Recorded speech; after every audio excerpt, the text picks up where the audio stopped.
Добро утро. Во денешната рубрика посветена на женските теми, телефонски ја вклучуваме Ивана Туфекџиќ, политиколог и активистка, со која сакаме да поразговараме колку што е можно во овие наредни десетина минути за предизвиците на политичкото зајакнување на жените кај нас. Добро утро, Ивана, благодарно што се вклучивте и по телефон. Добро утро, ви благодарам многу на поканата.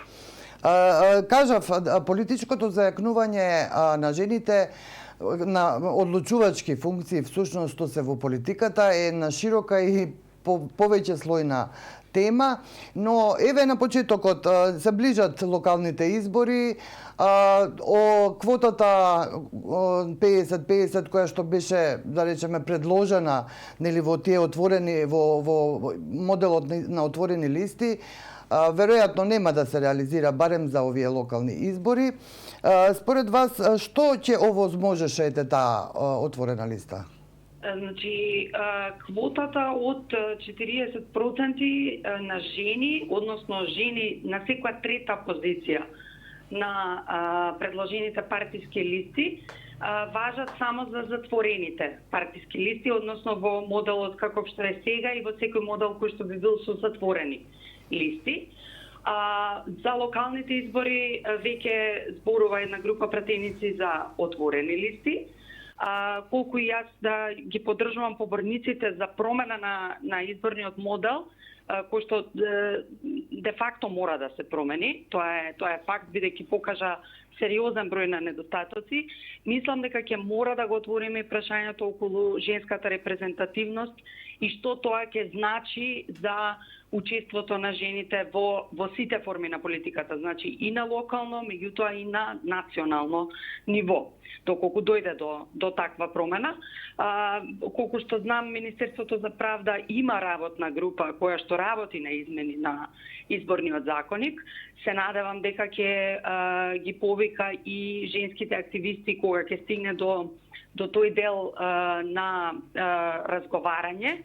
И се разбира, имаме ние и врвни експерти во однос на изборни модели, за да се предложи некакво решение во тој дел околу женското учество.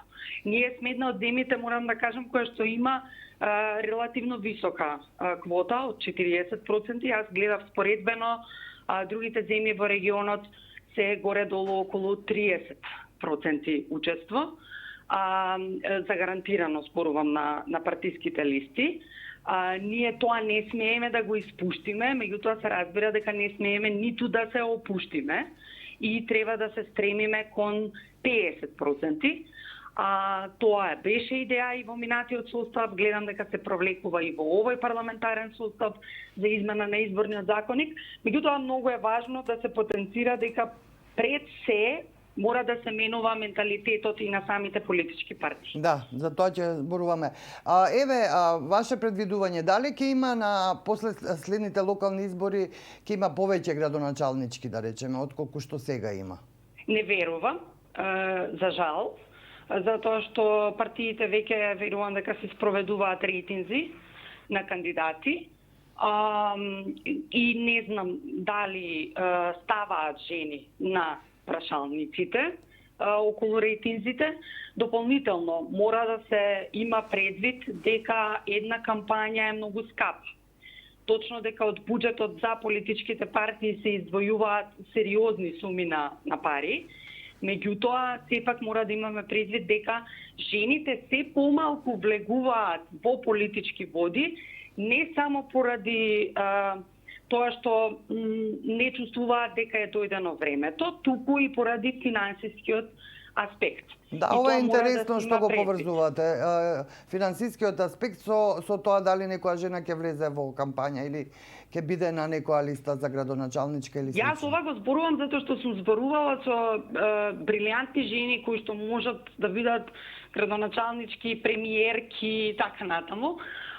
И на прашањето зошто не се кандидираш, одговарале затоа што не сум сигурна дека можам да си ја платам кампањата. Тоа, значи, ние мора да земеме предвид дека целокупниот систем на жените жените се помалку платени од мажите, тоа се одликува и во нивното понатамошно учество. Значи мора да се стремиме да жените бидат еднакво платени со мажите, за да може да зборуваме и за учеството. Значи овие две дебати мора да бидат на едно паралелно, да речам, ниво. Ама чекајте, сега има нели буџет специјално наменет за предизборни кампањи. За политичките партии, За политичките партии. Кампањите се релативно скапи. Партиите ги добиваат средствата од буџетот во делот на парламентарните и на локалните избори по законот за финансирање на политички партии. Меѓутоа, секој кандидат за градоначалник има и своји финансиери, односно собира определена сума на пари. Да не зборуваме за независните кандидати за градоначалници кои можеби би сакале да излезат на овие локални избори. Тоа практично ќе биде невозможно да се плати. Јас овде не зборувам само за големите политички партии кои добиваат средства од буџетот, а кои на рейтинг листите или не ги мерат жените, или сметаат дека нема да бидат добри кандидатки за во дел од општините. Туку зборувам и за независните кандидати, и за малите политички партии кои ќе излегуваат сами на изборите, а кои не се представени во парламентот. Значи, тоа се води кон барање на поголем број на финансиски средства. Ние мора да размислиме и за промена на моделот на финансирање генерално на политичките партии, затоа што ваков каков што е моделот ги фаворизира големите партии со буџетски пари и дополнително донации од страна, а малите партии, независните лици и така натаму се практично обесправени, да речем, по целиот тој процес. Тука спаѓаат и жените. Може да имате независни кандидатки жени, така, за градоначалнички, кои што нема да се кандидираат, бидејќи нема да имаат средства да си ја покријат кампањата. Ние, за жал, се уште имаме многу скапи кампањи, со многу големи митинзи, со многу пропаганден материјал, со многу реклами и така натаму, билборди и сето тоа, тие се релативно скапи, мораме да размислуваме за рационализација на плаќањето на кампањите, а се со цел да сите кандидати имаат еднаква можност да се представат пред граѓаните.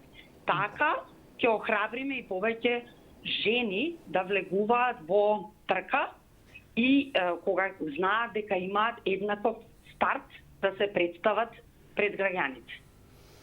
Добро, повеќе истражувања докажа и емпириски дури дека нашето општество е една патриархална култура и дека всушност се уште се верува дека местото на жената не е во политиката и уште поважно не е на позиции кои што одлучуваат.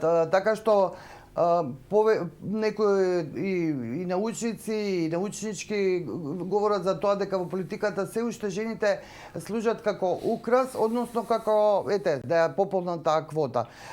Што треба да се направи според вас, Ивана, за да се промени таквата слика? Мислам дека за почеток треба да се престане со поставување на прашањето.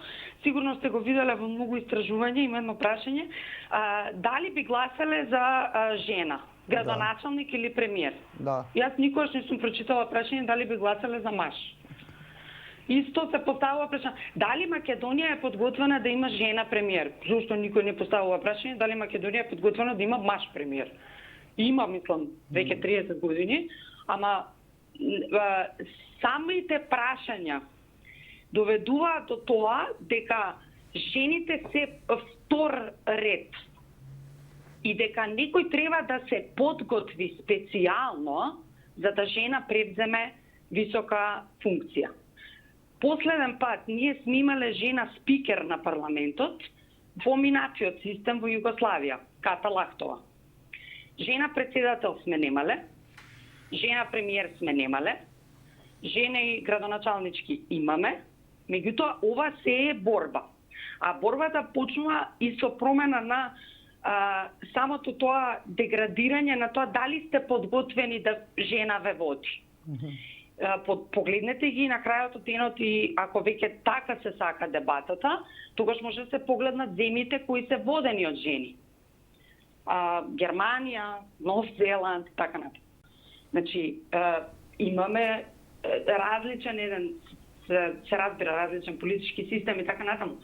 Меѓутоа, околу успешноста на земите, последно справувањето со ковид кризата и така натаму, тоа се влие. Ние мора да престанеме да си го поставуваме прашањето дали сме подготвени да имаме жена премиер. Како што сме подготвени да имаме маж премиер, така веројатно сме подготвени да имаме и жена премиер.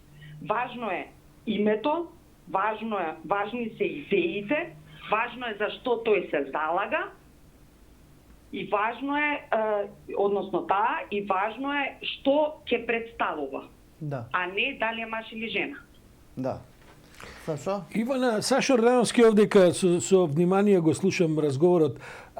Гледам едно раздвижување на европскава политичка сцена, изборна и така натаму, особено на Балканот. Хрватска е последниот пример каде што невладини граѓански листи се кандидираат на локални избори, дури имаше и неколку многу интересни резултати, каде што се случија практично детронирања, еве пак Хрватска, ќе ја спомнам, на двете класични големи партии, овие за кои што и вие разговарате и така натаму.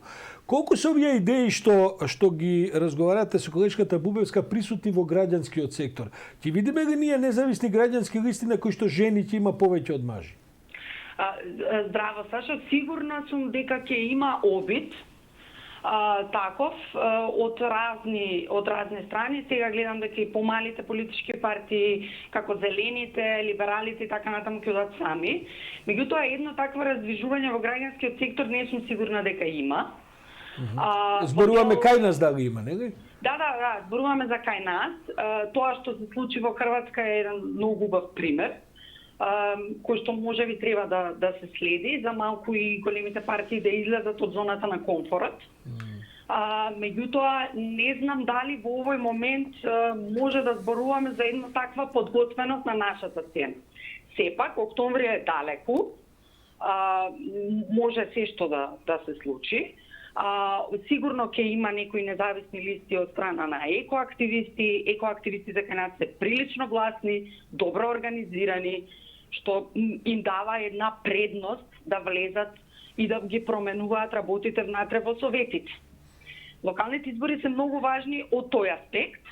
Тоа ќе биде тест и демократски за големите партии, колку се подготвени да има таков тип на конкуренција, од една страна, од друга страна ќе биде многу важно за директната демократија на локално ниво. Сега, ние имавме пример со активисти на партиски листи. Значи, тоа сме го пробале. Не сме имале пример на заседни независни листи. Може би ќе дојдеме во обратна ситуација, независни листи да вклучат и активни политичари партиски. И тоа може, и тоа може да се случи, меѓутоа не сум сигурна. Пак ќе кажам, целиот систем е изграден на начин на кој што ги оневозможува таквите листи. И тука мислам дека треба да е клучот во разговорите и за промената на изборниот законник. Таа дебата мора да биде поширока од сите политички партии представени во парламентот. Таа мора да биде експертска, мора да биде и граѓанска, за да може да стигнеме до некое решение кое што пред се ќе биде во интерес на граѓаните и на демократијата. Ивана, ти благодарам многу. Нашето време за разговор истече, еве и поширока перспектива опфативте со колегата Сашо. Јас благодарам многу за ова вклучување, со надеж дека ќе се чуеме повторно и ќе се видиме тука во студиото. Благодарам. Разбира, ви благодарам многу на поканата, пријатно. Пријатно. Секојаш интересно и за слушање, а човек не може да се воздржи. Си видов, Сашка, што упаѓам за Не, напротив, ти даваш една поширока перспектива и политичка, нели? Инспиративни ни се соговорниците, повеќето од нив и човек навистина развива идеи додека ве слуша.